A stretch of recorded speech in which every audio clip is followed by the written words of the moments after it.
Hello, everyone! It's your benevolent maniacal overlord, the man on the internet. You might not know this about me, but I love playing tabletop RPGs. Dungeons & Dragons is the most famous and the one that immediately comes to mind, but just in general, anything that involves sitting around at a table and telling a collaborative story with friends is awesome. But see, a lot of people get hung up on this, because when they hear about, oh, you can be a super awesome wizard fighter in a magical realm, they don't think it's a collaborative story that you tell with friends.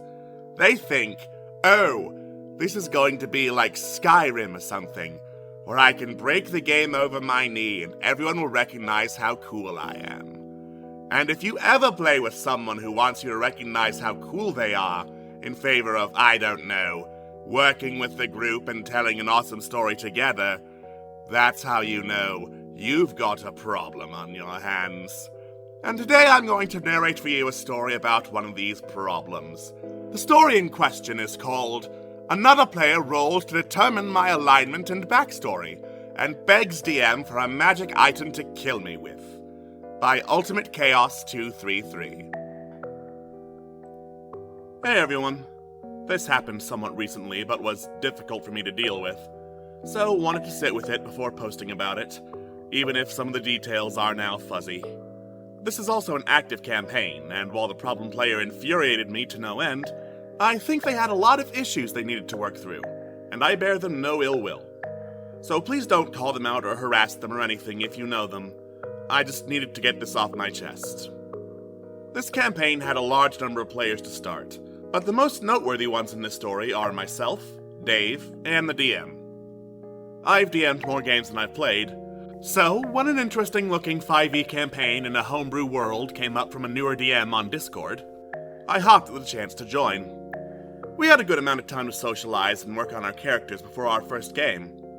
I really wanted to do something unique and interesting, so I played a delusional kobold that thought they were a dragon. We did some reflavoring, but kept things mechanically the same, so for instance, burning hands came from my mouth. Everyone seemed pretty chill, but there was one person that was far more active on the server than everyone else. Dave. Dave had some kind of job, we never figured out what this was, where they weren't allowed to be on a computer, but could talk and speak out loud, so would frequently ask people to go on voice chat or do calls with them. I know we were going to be speaking to everyone once the game started, but as all of my prior experience was in person, it still made me a bit uncomfortable to do a voice call with someone one-on-one. So while I didn't mind chatting with them solo, I kept making excuses for doing a call. Session 1 seemed fine.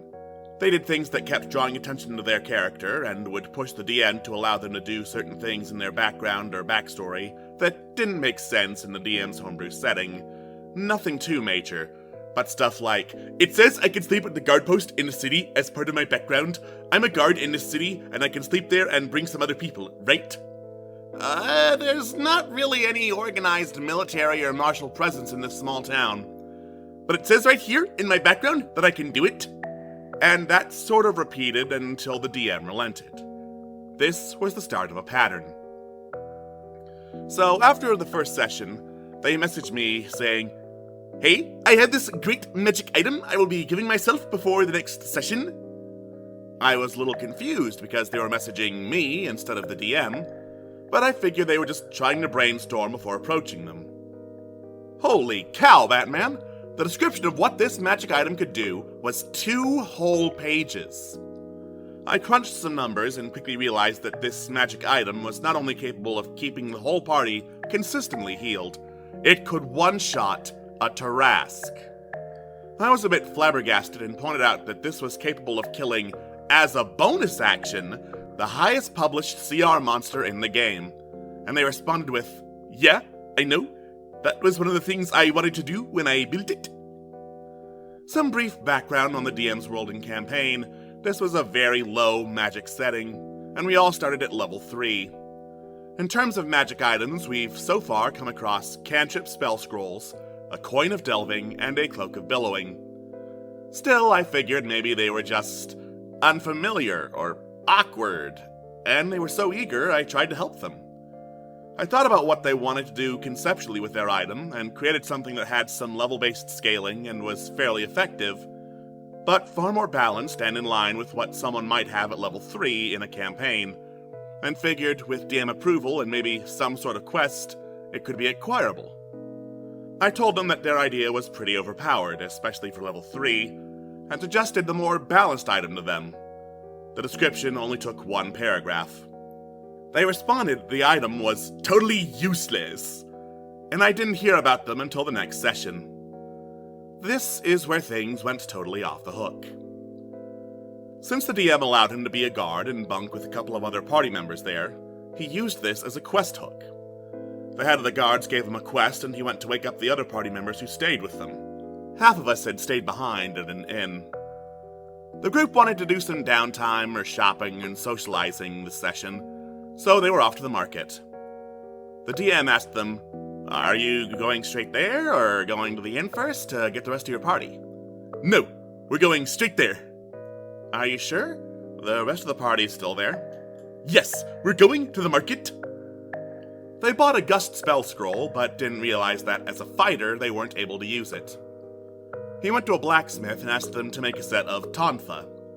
It didn't really make sense in the setting for the blacksmith to have any idea what they were referring to, but Dave kept pushing, and eventually, the DM decided that if he can draw up the specifications really well, maybe the smith or another party member proficient in smithing could make it.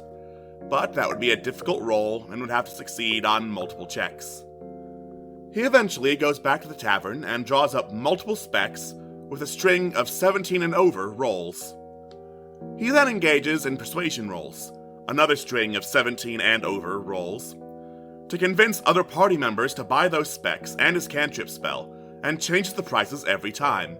But nobody wants to metagame, so he just scams the party. This takes hours. I'm going to pause right here and say what some of you might already know, but others of you need drilled into your head. Never make a charisma check to influence a party member! People can react the way they want to react when making their characters. Sure, there's weird magical hoopy-doos like charming and domination, but if you use those on your own party members, you're a dick. And if you think a persuasion roll is a substitute for charm person, to make someone else do whatever you want even when that's not what the other person wants to do, that's equally being a dick. Let people decide what they want to do. You are not the director. You're a player with your own player character, the same as every other player at the table. TLDR, never fucking roll persuasion on another player character. Same goes for deception or intimidation or whatever you call it. Social checks are meant for NPCs. And finally, as a caveat that I didn't think I would ever have to include, but apparently I do now because there's an example of it, don't do it for several hours at a time. That's not fun for anybody. God, who the hell could sit through that? I guess this party, and I'm really sorry for that, but God. Continuing on. Some people got chances to interact and play D&D, but the camera was always following them, so to speak. After a skill challenge and an immense amount of 17 or higher rolls on Dave's end, they get their tonfa. They proceed to tell everyone all about the qualities and stats of it. It ends up being this wish list of weapon traits, bonus damage dice and bonus AC. The DM tries to stop him and tell him that he needs to figure out what its stats and properties are. But Dave insists that he already had this conversation with the DM, and they told him this weapon could have all these properties, and that he should stand by his previous conversation. I made up some reason to head directly to the market. Something I forgot to mention, another player complained that I was talking over them in the previous session. I felt bad about this, as this isn't something I want to do to another player. We figured that it was half that I spoke strongly and confidently, conditioned to as part of my job, and them having a quiet microphone.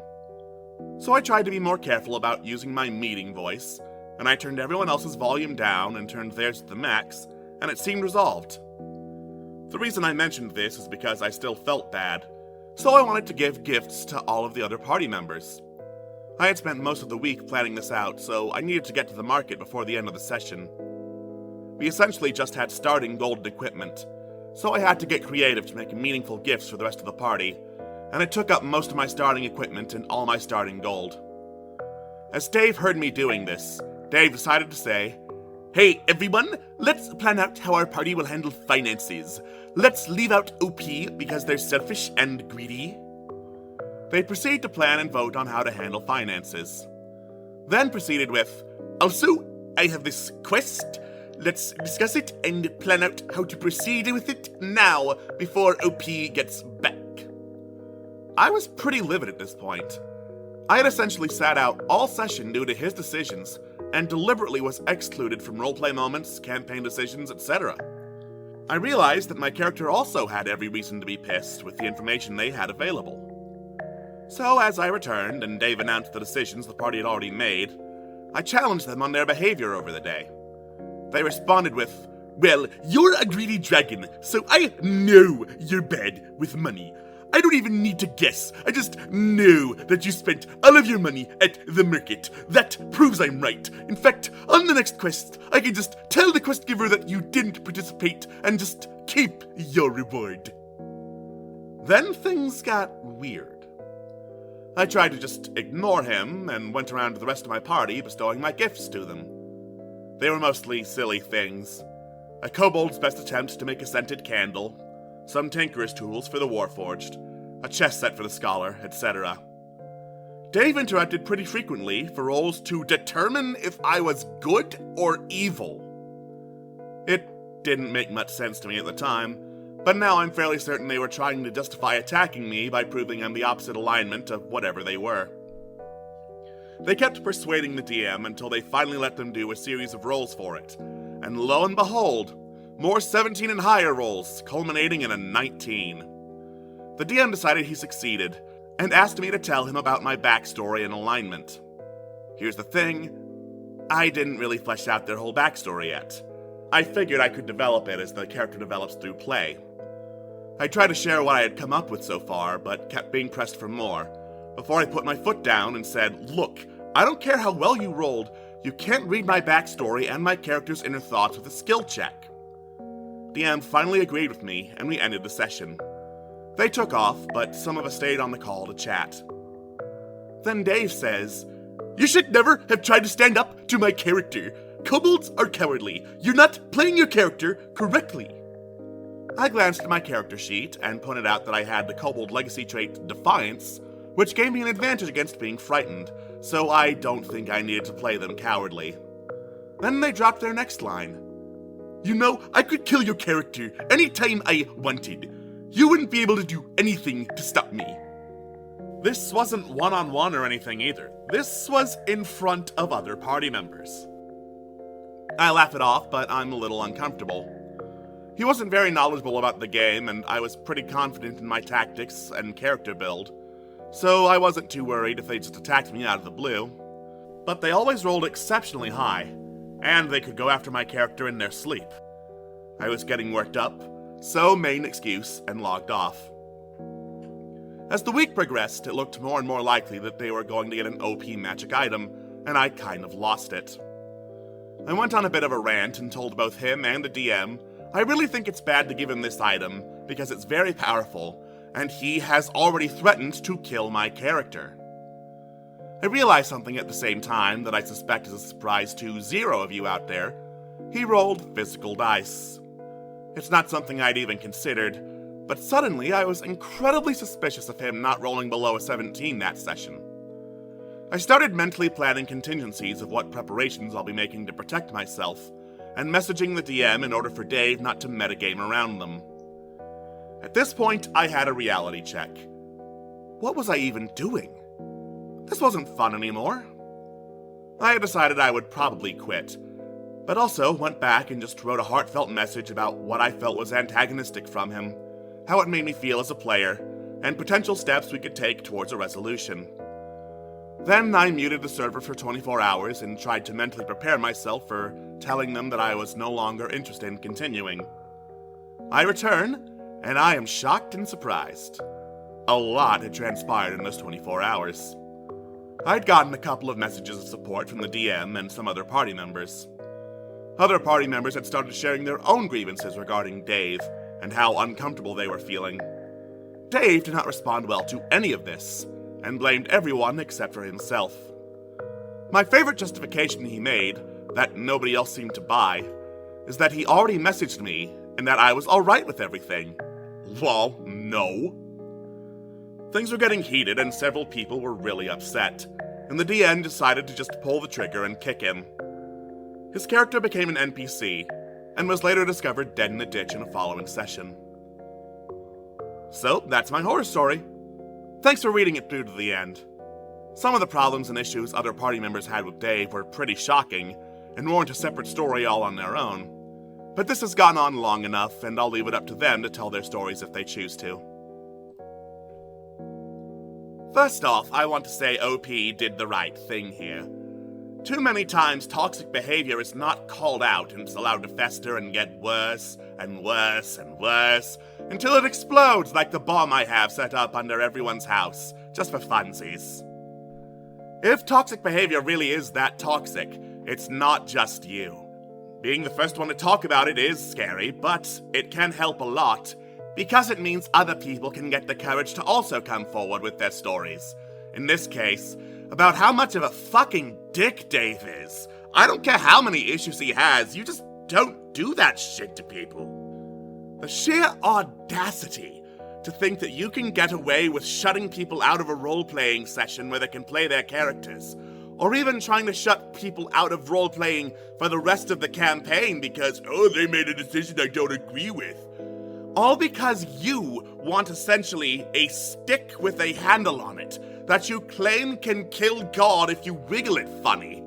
That's not how reality works, and Dave needs that smacked into his head figuratively before it gets smacked into his head physically.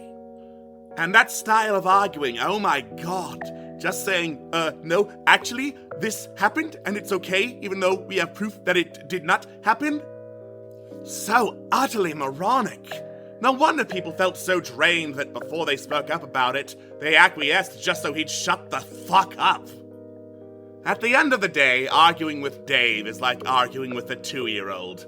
You're wasting your time. All the 2-year-old knows is how to say the word no, and not any reasoning behind it. What you can do with the 2-year-old, however, is get them the hell out of your life. Unless it's like your 2-year-old, in which case, well, good luck with that! But anyway, this has been Life Lessons and a lovely story from your humble overlord of all he surveys, the man on the internet. I look forward to broadcasting more of my delicious voice into your ear holes soon. Have a lovely day.